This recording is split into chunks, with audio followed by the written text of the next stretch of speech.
Hello. আসসালামু আলাইকুম। জি, ওয়ালাইকুম আসসালাম। তো আপনি এখন তাহলে একটু বলেন আসলে যে আসিফ মাহমুদ সজীব ভুঁইয়া যে উপদেশটা, মানে এই আচ্ছা, বিষয়টা কি? আপনাকে আমি আপনাকে সব ক্লিয়ারলি বলছি। এর বিষয় ওর সাথে আমার একটা রিলেশন ছিল। হুম। হ্যাঁ, সো এনি হাউ যে কোনো কারণে আই ডোন্ট নো, মানে হঠাৎ করে আমাকে উইদাউট কোনো রিজনই আমাকে ব্লক করে দিয়েছে।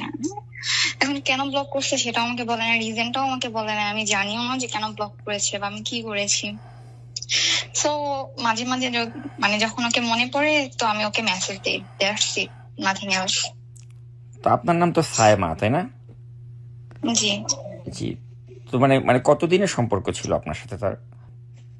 এটা অলমোস্ট প্রায় 1.5 বছর প্লাস ছিল রিলেশন, বাট এখন আমাদের মধ্যে কোনো রিলেশন নেই, যেহেতু ও আমার সাথে কন্ট্যাক্ট করছে না, যোগাযোগ করছে না।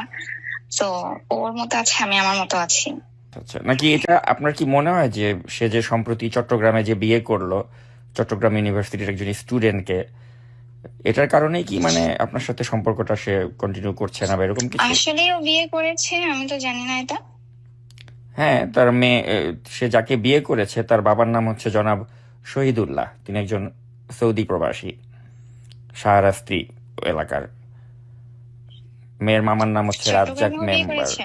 হ্যাঁ, মামার নাম রাজ্জাক মেম্বার, শাহরাস্তি চাঁদপুর।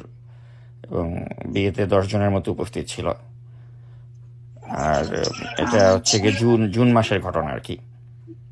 এটা হচ্ছে জুন মাসের, সম্ভবত জুন মাসের 10 তারিখের দিকে সে বিয়ে করেছে।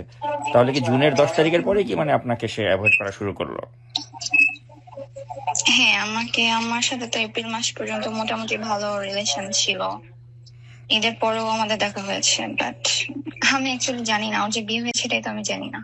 হ্যাঁ, তার বিয়ে হয়েছে এবং আমি আপনাকে বলছি সে চট্টগ্রাম ইউনিভার্সিটির একজন স্টুডেন্টকে বিয়ে করেছে। এটা জুন মাসের ফার্স্ট উইকে বা 10 তারিখের দিকে হয়েছে আর কি। এবং মেয়ের বাবার নাম হচ্ছে শহীদুল্লাহ। সে একটা সৌদি প্রবাসী এবং ওদের বাসা হচ্ছে শাহরাস্তিতে। আর মেয়ের মামার নাম রাজ্জাক মেম্বার। আচ্ছা। না, অ্যাকচুয়ালি ওর সাথে আমার যে কন্ট্রাক্ট থেকে পেয়েছি, মানে আমার কাছে ওর যে দুইটা কন্ট্রাক্ট থেকে আমাকে আমাকে হোয়াটসঅ্যাপ থেকে ব্লক করা।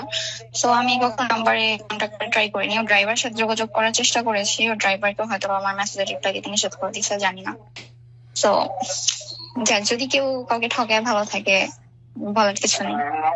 কি করার আছে এখন বলেন? আমি তো অ্যাকচুয়ালি এখন যদিও বিয়ে করে ফেলে, ইন কেস অফ বিয়ে করে ফেলে, সেক্ষেত্রে তো আমি ওর বিরুদ্ধে যে কিছু করতে পারবো না।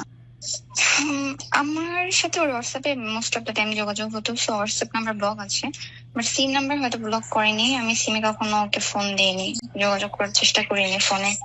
যদি রাগ করে এই ভয়ে ফোন দিইনি। ও যে খুব বাজে একটা লোক সেটা আমি ভালো করে জানি।